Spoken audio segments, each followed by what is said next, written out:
আপনাদের সবাইকে ৮০তম স্বাধীনতা দিবসের শুভেচ্ছা। স্বাধীনতার লড়াইয়ে ব্রিটিশ বিরোধী সংগ্রামে কংগ্রেসি ঘরানা এবং কমিউনিস্ট ঘরানা দুটো অন্যতম প্রধান ঘরানা। তবে কমিউনিস্টরা এমন এক বিরল কৃতিত্বের অধিকারী যে কৃতিত্ব হয়তো কংগ্রেসিরাও দাবি করতে পারবে না। কমিউনিস্ট পার্টির প্রতিষ্ঠা লগ্ন থেকে প্রথম ৩ দশকের মধ্যে যারা যারা পার্টির সাধারণ সম্পাদক ছিলেন, অর্থাৎ পার্টির শীর্ষ পদে বসেছিলেন, তারা প্রত্যেকে শুধু স্বাধীনতা সংগ্রামী ছিলেন তাই নয়, প্রত্যেকে ব্রিটিশ কারাগারে একাধিকবার নিক্ষিপ্ত হয়েছেন। সেটা কানপুর ষড়যন্ত্র মামলা হোক বা মিরাট ষড়যন্ত্র মামলা বা অন্য কোনো ব্রিটিশ বিরোধী আন্দোলন। আজকে প্রথম সাধারণ সম্পাদক কমরেড এস.বি. ঘাটে, তারপরে দ্বিতীয় সাধারণ সম্পাদক কমরেড গঙ্গাধর অধিকারী যখন জেলে নিক্ষিপ্ত হন, তখন অন্তর্বর্তীকালীন সাধারণ সম্পাদক comrade Somnath Lahiri, comrade S S. Mirajkar, comrade S B. Deshpande বা তারপরে 1935 সালে কমরেড পি.সি. যোশী এবং পি.সি. যোশীর পরে comrade B T. Ranadive, comrade C. Rajeswara Rao এবং 1951 সালে নির্বাচিত সাধারণ সম্পাদক কমরেড অজয় ঘোষ তো ভগৎ সিং এবং বটুকেশ্বর দত্তের সাথে সরাসরি কাঁধে কাঁধ মিলিয়ে ব্রিটিশ বিরোধী সংগ্রাম করেছিলেন। এই প্রথম যে 9 জন সাধারণ সম্পাদকের নাম করলাম, এনারা প্রত্যেকেই একাধিকবার ব্রিটিশ বিরোধী লড়াই সংগঠিত করতে গিয়ে ব্রিটিশ কারাগারে নিক্ষিপ্ত হয়েছেন।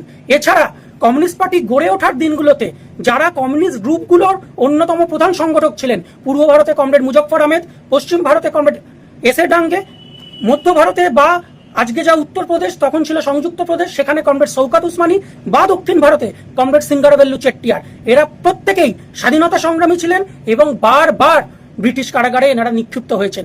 আজকে কমিউনিস্ট পার্টি প্রতিষ্ঠার পরে বা প্রতিষ্ঠার ঠিক আগে যে বড় বড় স্বাধীনতার লড়াইগুলো সংগঠিত হয়েছিল, সেটা অসহযোগ আন্দোলন হোক বা আইন অমান্য আন্দোলন হোক বা ভারত ছাড়ো আন্দোলন হোক বা তার পরবর্তীকালে আজাদিন বাহিনীর সেনানায়কদের মুক্তির দাবিতে আন্দোলন হোক বা 1946-এর নৌ বিদ্রোহের আন্দোলন হোক, কমিউনিস্টরা বারবার গ্রেপ্তার বরণ করেছেন, শহীদ হয়েছেন।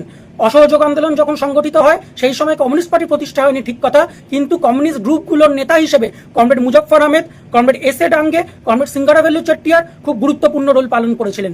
আইন অমান্য আন্দোলন যখন হয় তখন পশ্চিম ভারতে কমরেড বি.টি. রামদিবে এবং কমরেড এস.বি. দেশপান্ডে তারা কারাগার বরণ করেন। পূর্ব ভারতে comrade Somnath Lahiri, comrade Ranen Sen, comrade Abdul Halim তারা কারাগার বরণ করেন এবং দক্ষিণ ভারতে কমরেড এ.কে. গোপালনের নেতৃত্বে, কমরেড পি. কৃষ্ণ পিল্লাইয়ের নেতৃত্বে অসংখ্য কমিউনিস্ট তারা কারাগার বরণ করেন। এবং ভারত ছাড়ো আন্দোলনের ক্ষেত্রে বলা হয় কমিউনিস্টরা অংশগ্রহণ করেনি, কারণ সেই সময় যেহেতু দ্বিতীয় বিশ্বযুদ্ধ চলছে এবং হিটলারের নেতৃত্বে ফ্যাসিবাদ গোটা বিশ্বে তার কবজা করার চেষ্টা করছে, সেই রকম ভয়ঙ্কর পরিস্থিতিতে কমিউনিস্টরা মনে করেছিল যে ফ্যাসিবাদকে হারানো, হিটলার মুসলিনিকে হারানো প্রধান কর্তব্য কমিউনিস্টদের হওয়া উচিত। কিন্তু তারপরেও ভারত ছাড়ো আন্দোলনে আরএসপি এবং আরসিপিআই পার্টি তাদের ভূমিকা অপরিসীম।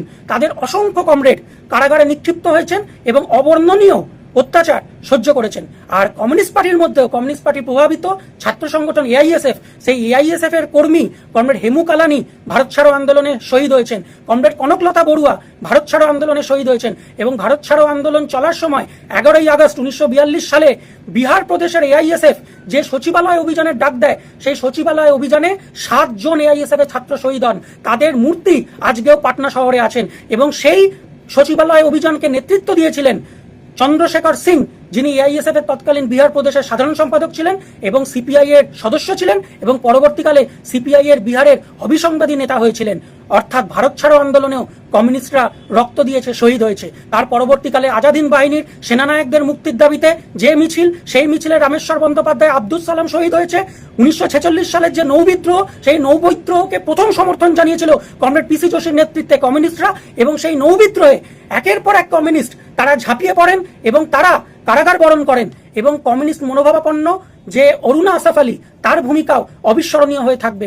এরপরে দেশ স্বাধীন হয় এবং দেশ স্বাধীন হবার পরেও আমরা জানি গোয়া পর্তুগিজদের অধীনে ছিলেন। সেই 1955 সালে যে গোয়া সত্যাগ্রহের ডাক দেওয়া হয়, সেই গোয়া সত্যাগ্রহের ডাকে কমিউনিস্ট পার্টি এক হাতে জাতীয় পতাকা, অন্য হাতে লাল পতাকা নিয়ে গোয়ার বর্ডারের দিকে অভিযান শুরু করে।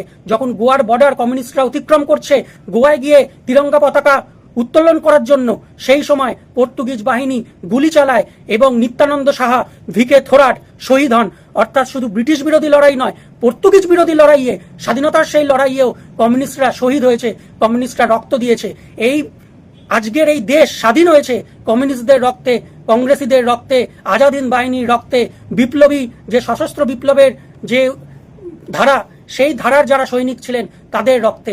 আমরা ঠিক যেভাবে ব্রিটিশদেরকে এই দেশ থেকে তাড়িয়েছিলাম, আজকে আমাদের দেশের সংবিধান আক্রান্ত, এই সংবিধানের ওপর যারা আক্রমণ নামিয়ে আনছেন, সেই ব্রিটিশের দালাল যারা, তাদেরকেও আজকে আমাদেরকে পরাজিত করতে হবে, হারাতে হবে, সেই লড়াইকে শক্তিশালী করতে হবে। এটাই হোক ৮০তম স্বাধীনতা দিবসে আমাদের সকলের শপথ।